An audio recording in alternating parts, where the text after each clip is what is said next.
second half hour Gr12 Trace 1 and Trace 2, 27th of July, starts. Second half now. Did you say that? Yes, I did. Thank you very much. Thank you. Okay. So, don't learn this. It's just for interest's sake. So, why the emphasis on this flat nail thing?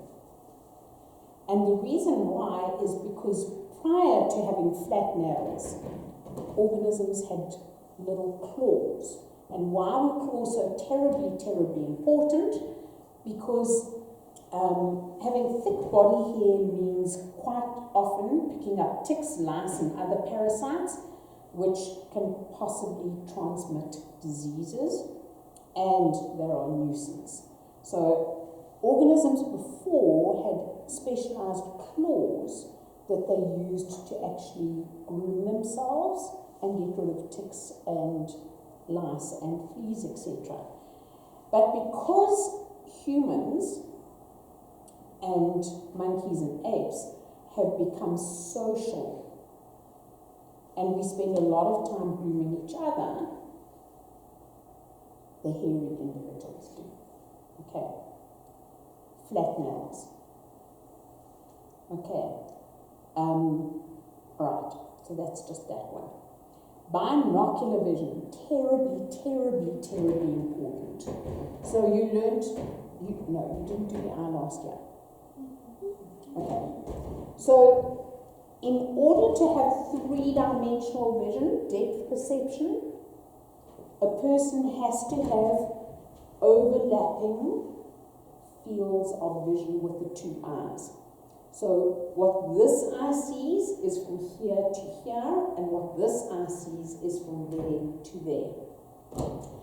This is the overlapping field, and this enables depth perception. So if in fact, and I know you're going to do this now, even if I say don't, so I guess I'll live with it. If you cover one eye,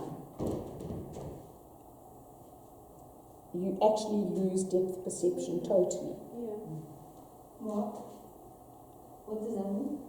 Can't judge distance effectively. So you do a little bit of judging because of size. But if, for example, I threw a ball at you, and you try to catch it. So you have your two hands free, you're not covering your eye with your hand. I threw a ball at you and you try and catch it. You actually... No, I told the truth. My word. Paige said something that was correct. Yes. Wait, do you know how sometimes like some people, like even when like both eyes are open, they can sort of lose it for like some time? Obviously not. I teach. Trust me, I know that. I have kids all the time who lose it. Yes, no. You mean like Gaga, when you're looking at the roof of the car when you're traveling?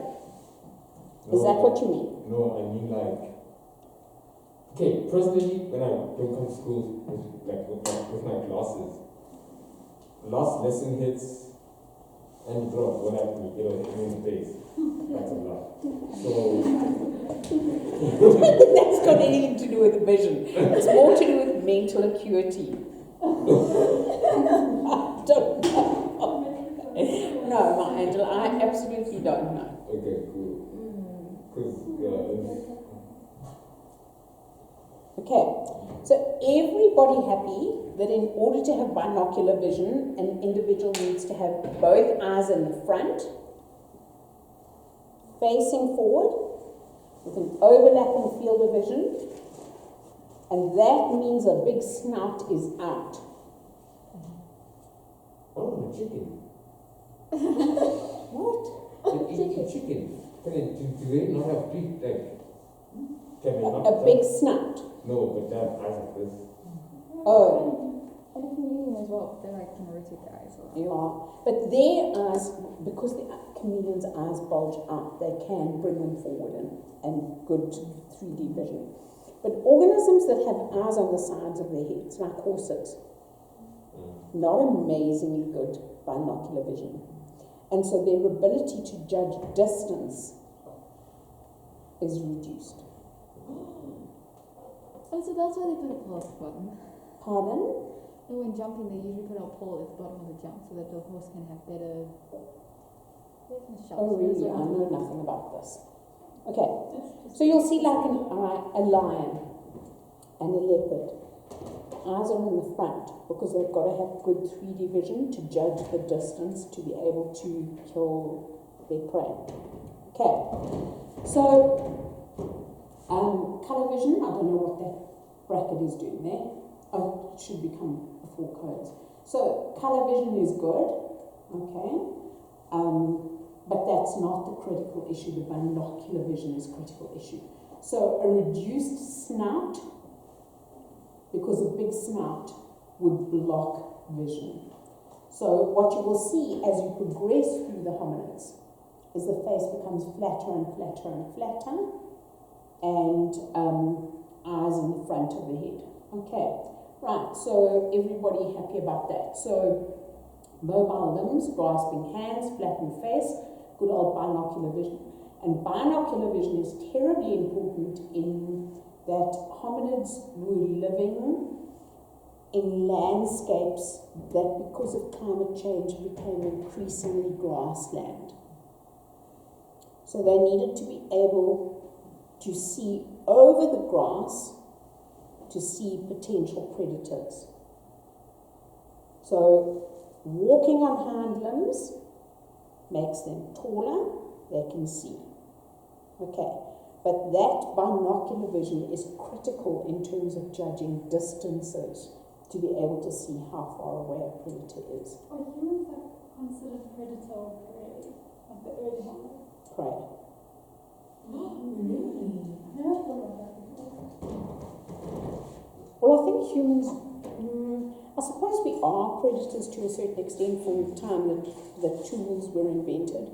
But really, if you go out and you walk around unprotected in the Kruger Park, trust me, you're prey. Yeah. And isn't it both because we omnivores, so it depends on the type of, because we also ate animals, but we weren't at the top of the food chain necessarily. Yeah. So we could be eaten, but we also sometimes ate other animals. So then Yeah. I would say both. Okay. Good old large complex brain. Why is it an advantage to have a reduced reproductive rate? Other than the fact that you don't have to put up with kids.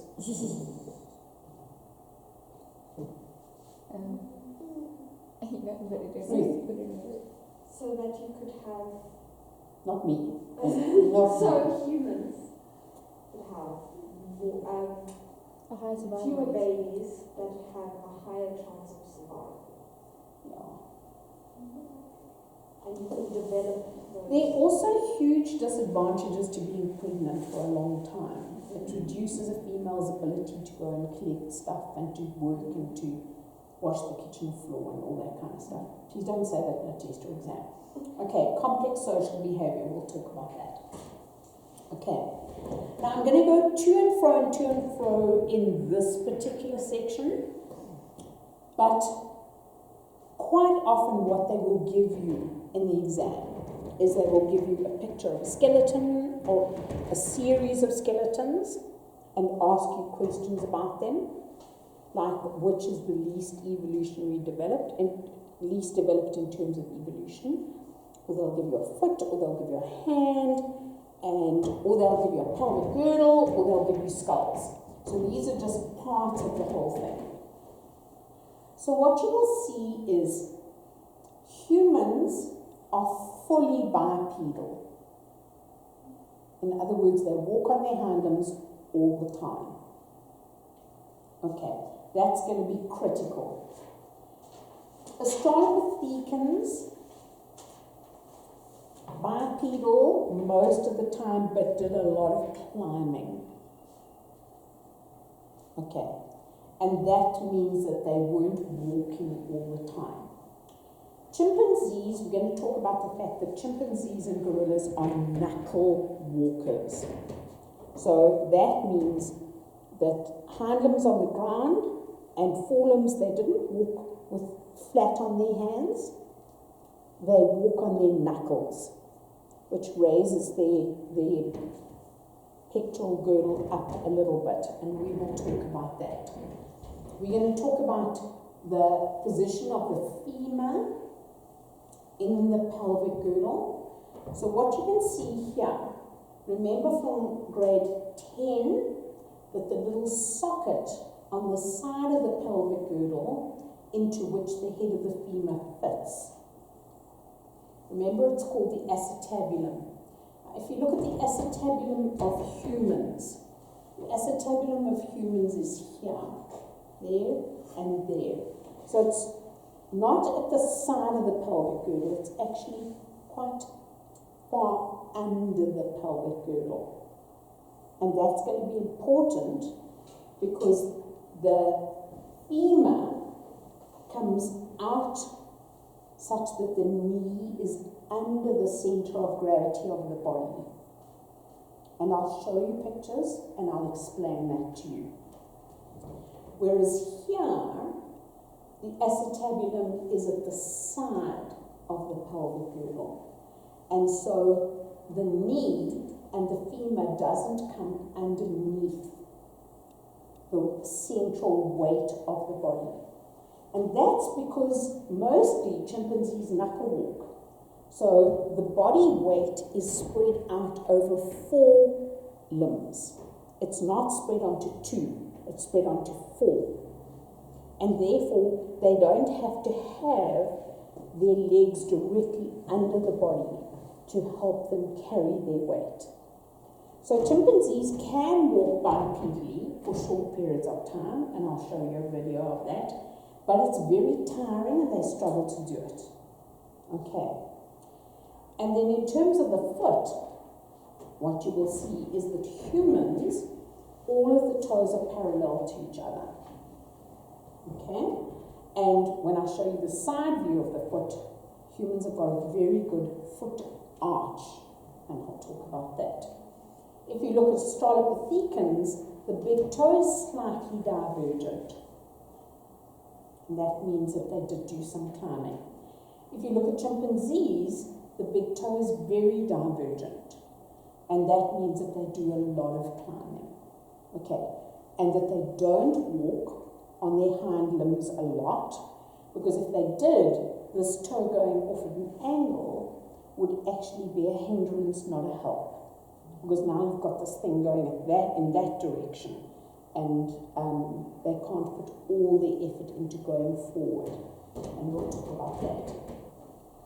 So if chimpanzees do walk, because their femur comes out of a sideways like that and then down, they walk in a very funny kind of way, and I'll show you on a video. Whereas if you look at a human, the knee is directly underneath the center of the body. So that line is going to be important. I'll show you that line just now. But look at that line in the chimpanzee. It actually goes off so that the knee is not underneath the center of the body. Does that make sense? I'll clap myself. I saw that. Okay. Right, everybody happy? Everybody understand that? Right, so for a very short period of time in this video, you will see a chimpanzee actually, well, first of all, you'll see it knuckle walking, but then you'll also, for a very short period of time, see it walking on its hind legs.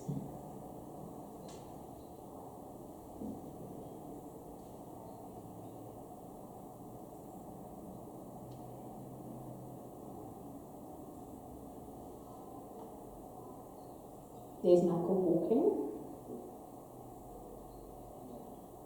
Look at the angle of the pelvic girdle. What happened to walking hind legs? That's another one. Okay, so look at the angle of the pelvic girdle, and if you look at that angle of the pelvic girdle, then what you will see is that the pelvic girdle is much longer and narrower than the human pelvic girdle. Because the pelvic girdle of a chimpanzee only holds half of its weight, the pectoral girdle holds the other half, whereas in our case the pelvic girdle holds all the weight. and therefore the pelvic girdle has to be wider and it's more basin shaped. It's not so elongated, it's wider and more basin shaped. Okay.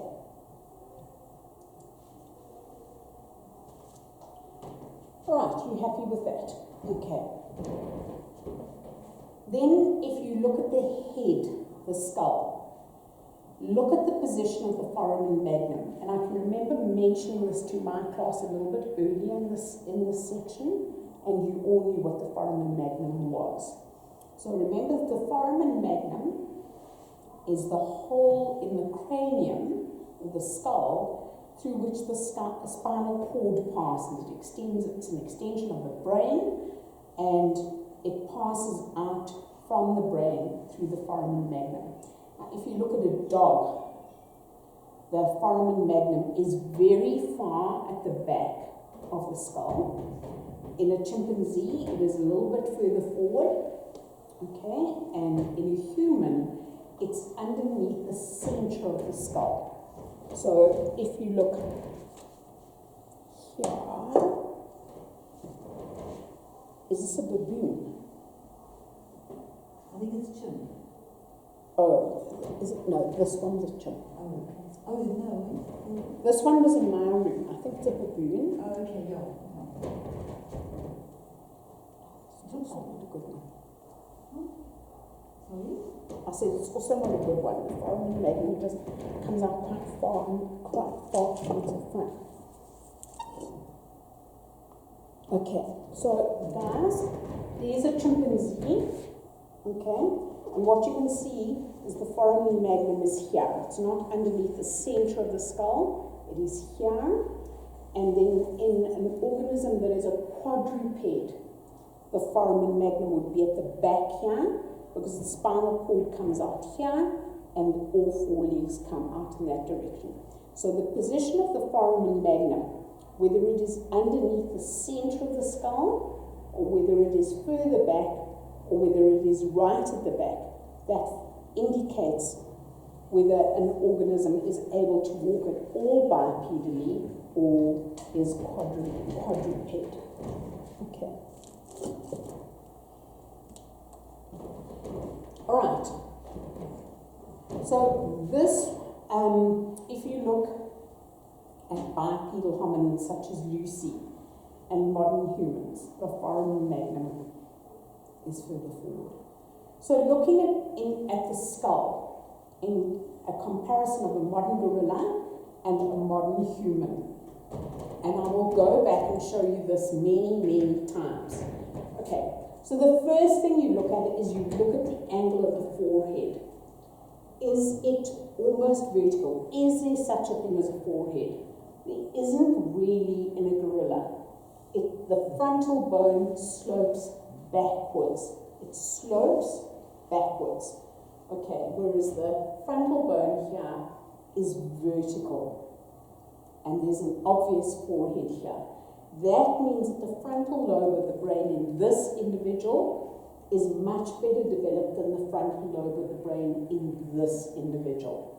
And remember, you learned last year that the frontal lobe of the brain is that part of the brain which does thinking, reasoning, planning, all of those higher order skills are done in the frontal lobe. So having a large frontal lobe, so even although the skull might actually be bigger, there are instances where this skull is bigger than this skull. A Neanderthal, for example, has a bigger skull than a human, has a bigger brain than a human, but the frontal lobe is smaller, proportionally. And the frontal lobe being developed is the thing that does the reasoning, etc. Secondly, look at the brow ridges. Okay, so there's a big brow ridge being the part on which the eyebrows are situated. Humans, very poorly developed brow ridge, if at all. Okay, and that's to do with big muscles for eating. And I'll talk about that. Okay? The fact that yes?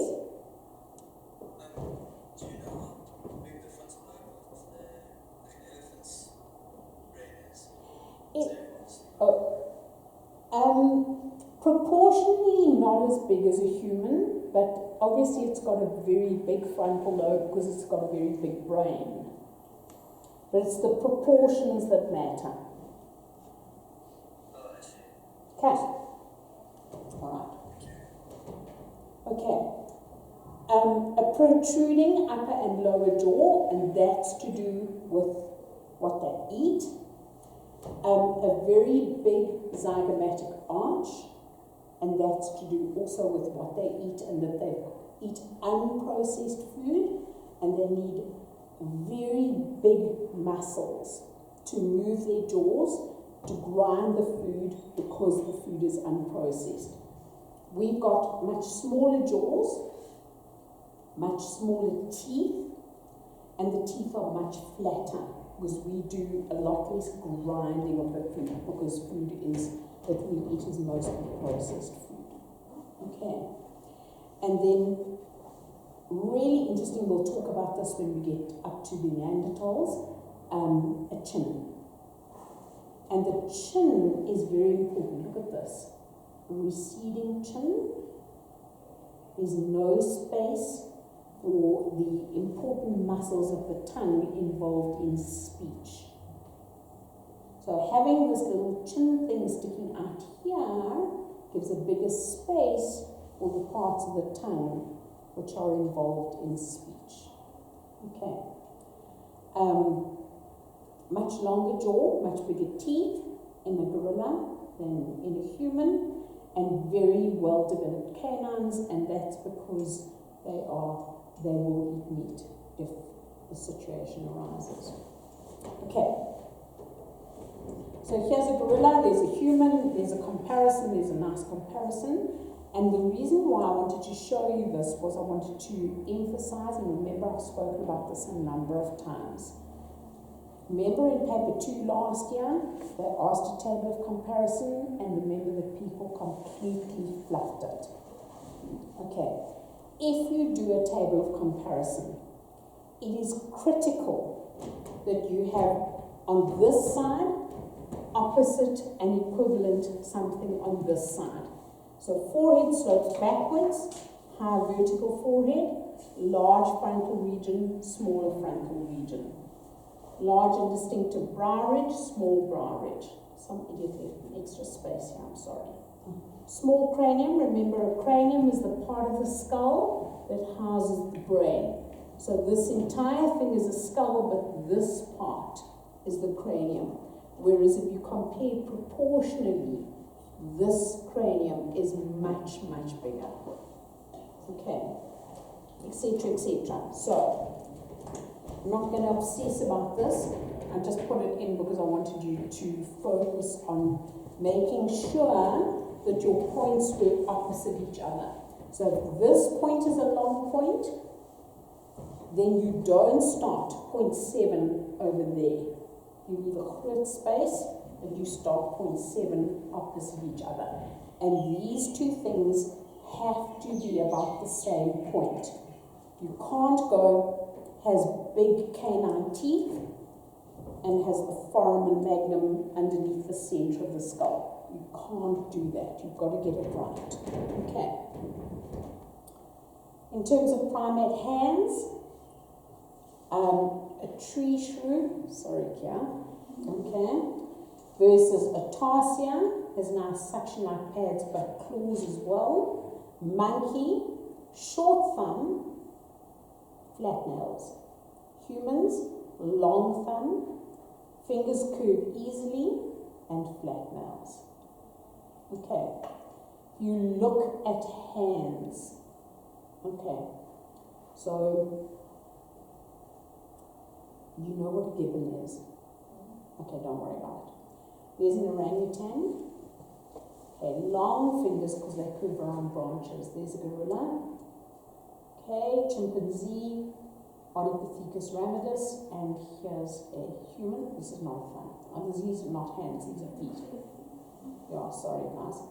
And this is the branch of bipedalism. Okay. Alright. I don't want to carry on with this because this is quite a long part. So, alright guys. So you know how babies crawl when they're toddlers, right? Is that because their spine hasn't properly developed? The vertebral column. Is it? And why are they able to crawl easily? Do you know what I mean? It's a very natural thing, and it's not unnatural at all. So I think that they haven't developed balance properly yet. So I would say that it's that more, and it's a terribly important stage of development. Because if they don't crawl, they don't make the correct connections in their brain. And so I never crawled. I pulled myself along on my bum, and I haven't made the correct connections in my brain. I'm completely uncoordinated. If you tell me to march, I can't.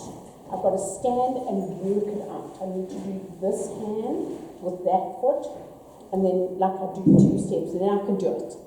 But I can't star jump, I can't dance, I can't learn dances, and it was because I didn't ever crawl. I didn't make those connections in my brain. But it's an important stage in Because obviously our human brain with the Foramen Magnum is still at the same place, which means that you shouldn't be able to crawl as easily.